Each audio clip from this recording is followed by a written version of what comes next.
So fellow Kenyans, nimekuwa nikiwaonya kuhusu domestic borrowing. Na simply nimekuwa nikiwaambia kama wa Kenya, whether you are an individual or an institution, you are a person or you are a bank, stop lending money to the government. Now time has come. Kama umewahi kopeshea serikali pesa, that means umewahi nunua government securities, that is treasury bonds ama treasury bills.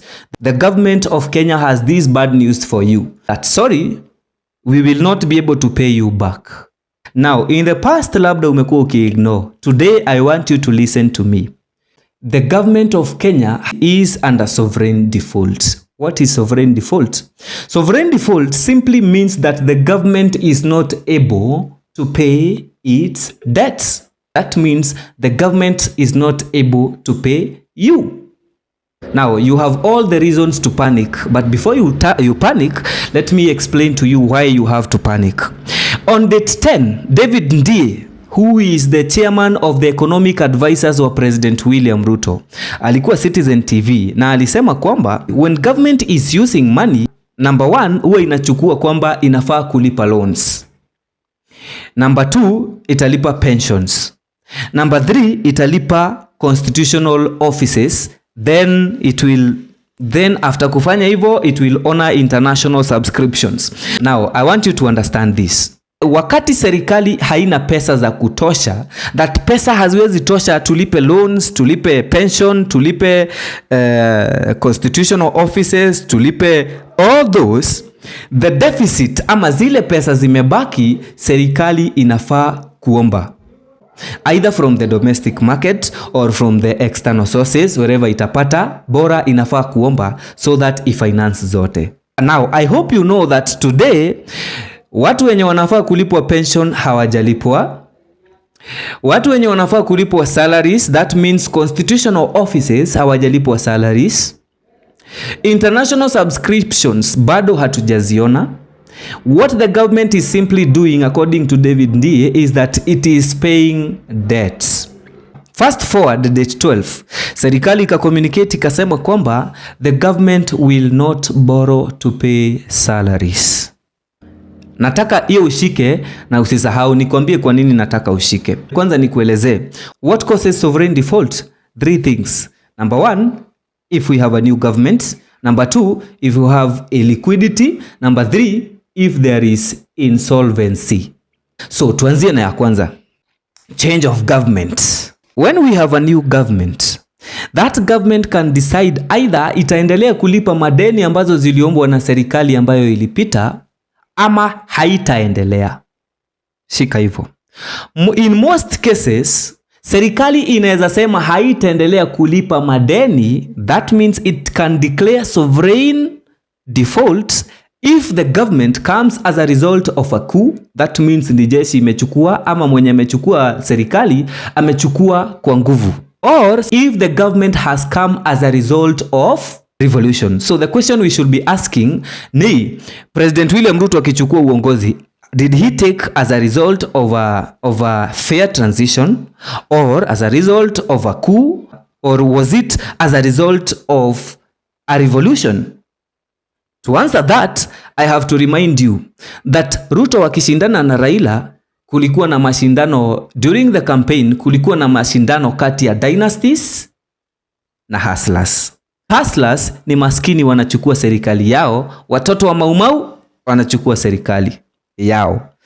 So we can agree it was a revolution from the dynasties to the hustlers. Now, what are the hustlers saying? I want you to quickly look at the post by Dennis Itumbe, who is the spokesperson of the Hustler Nation. There is a conversation analeta kati ya regime ya handshake na treasury. So treasury inasema domestic debts kama za NCBA zimemachua. Now remember, NCBA ni kama banki ya Uhuru.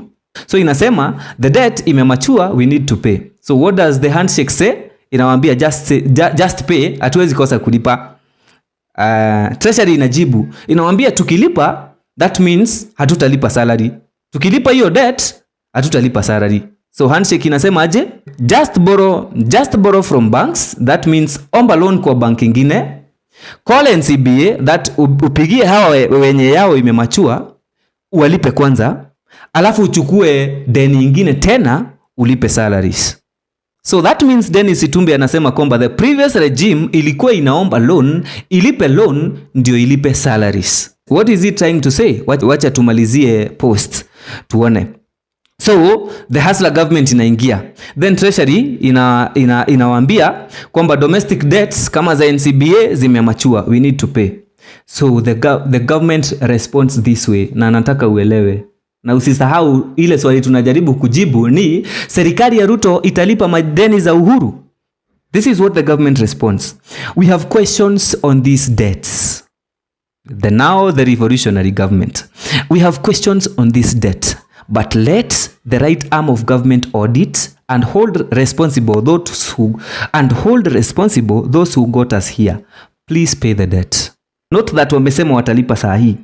Then atusimamia hapo. Tunaendelea next. The treasury still responds that inasema kwamba if we pay the debts, we will not have salaries. Na mahustlers watakasirika. Or does the government respond?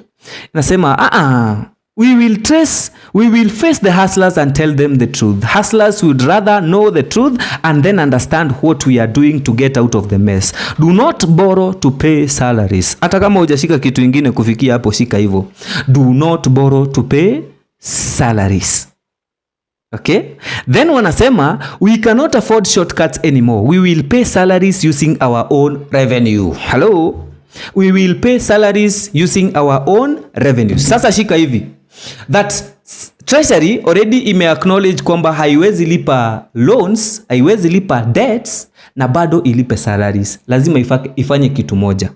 Alafu ukumbuke kwamba wafanyakazi wa umma ama public servants, civil servants hawajalipwa mshahara yao. Na kwa sababu na treasury inasema haiwezi lipa loan na ilipe mshahara. So this is what you need to note. That serikali imeamua kwamba italipa loans, but hizi loans zenye inalipa ziko under investigations. So what is simply doing is to investigate the legitimacy ya hii loan. Determine kama hii loan ilikuwa ya state ama ilikuwa a personal loan. That means ilikuwa loan ya hiyo serikali yenye ilipita, si yetu. Ilikuwa ya serikali ama ilikuwa ya hao wenye wamepita. You don't need to go to any school to understand that at the end of it all, the government has made a declaration in today's newspaper, today date 12 mwezi wa 4 2023, that the government will not borrow to pay salaries. Na usisahau, they can only either pay salaries, waache kulipa deni, or walipe deni, wakose kulipa salaries. Sahi wamekosa kulipa salaries as they investigate.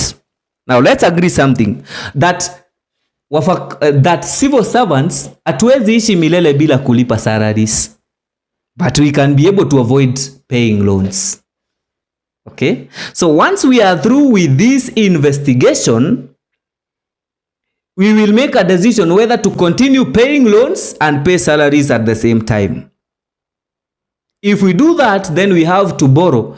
Then we have to continue paying loans and borrow to pay salaries. But the government has declared we are not going to borrow. So what can we conclude?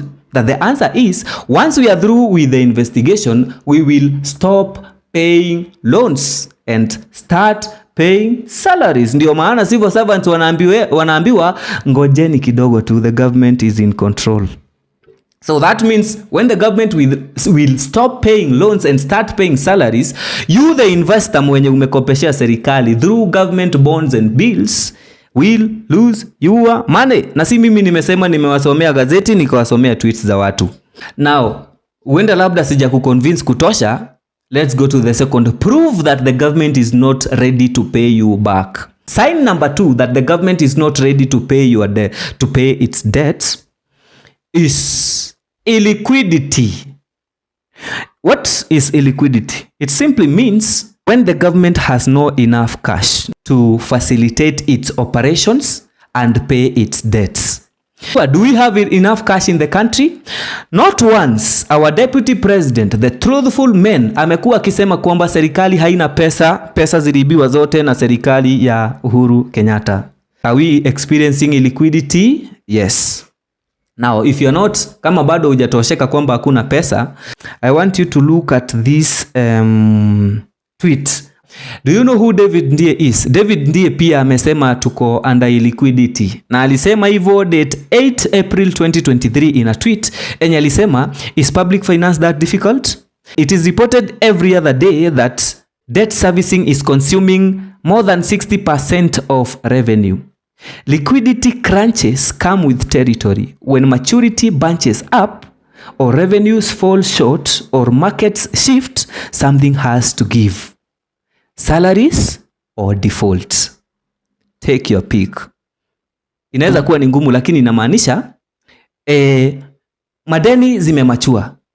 Zile pesa tuko nazo tunatumia more than 60% kulipa madeni. Na hatuna pesa za kutosha. That means ile kitu nimekuambia, illiquidity.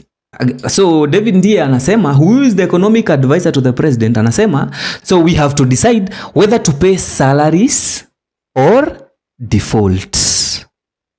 Wacha tushikanishe sasa na ile ya Dennis Itumbe. Dennis Itumbe amesema serikali haitaomba loans ndio ilipe salaries.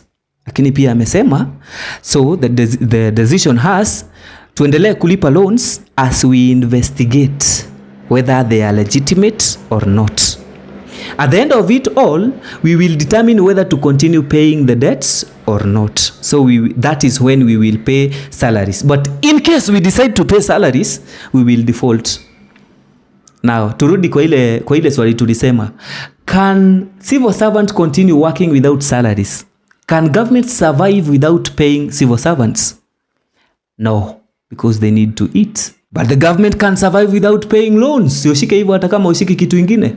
Because they can simply say that these loans ni za ile administration yenye ilipita kwa sababu haikufikiria ikiomba hizo loans.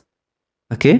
So we can avoid paying those. So what the government is simply doing is to determine whether to pay or not. Tokilioguo. Tunaweza fikisha hapo? Okay, wacha nikupe nini ya mwisho. The third and the final cause of sovereign default is insolvency. That means when the government is not able to pay its debts on time. The government is not able to honor its liability on time. That is the third and final. Are we there? Are we there? Part of the liabilities ni paying salaries. Part of the liabilities ni paying loans. We are not able to pay on time because we have not paid salaries, we have not paid pensions. The money yenye tuko nayo yenye tunaweza lipa on time ni debts. Trust you me wa Kenya wenzangu, tutaacha kulipa hizi loans because hawa watu lazima walipwe. We must honor these liabilities. And remember, we need also development. But we need also to do development. So we will either continue paying the loans or default and pay salaries. Where we are heading to is to pay people their salaries za zile miezi zote hatujawalipa and default on loans. What does it mean? Wewe mwenye umekopeshea serikali, whether you are an individual called Kim or David or Mwagi, or you are an institution, you are a bank, you are NCBA, you are Equity, you are whoever, you will lose your money in case of sovereign default. And nothing will happen to the government. The only thing that will happen to the government is that their credit ratings zitaenda chini. But they cannot be declared bankrupt because they are not human. They are not companies. They are governments. They can always rise back. So nothing will happen to the government. Up to this juncture, are you convinced that you need to join me in rising against domestic borrowing? Have you realized that the government has the whole power, that has all the powers and all the controls against the money zenye iko nazo and what to decide if it takes loans? Are we in agreement that when the government takes your loans from you, it can decide whether to pay you or not? And you have no powers to decide whether you will be paid or not. So can we rise against domestic borrowing? Join the race in the description of this video on YouTube, or if you're watching on TikTok, join the race in the description of bio. Currently, I have our Telegram group that I am using to lobby for funds and to speak to Kenyans, explain my point that we need to stop this devil called domestic borrowing, because If this time round wewe mwenye umekopeshea pesa serikali ama mwenye uko about to kopesha serikali pesa hautapoteza pesa zako, then there is high possibility that at one day you will lose your money. Let's meet in the next video.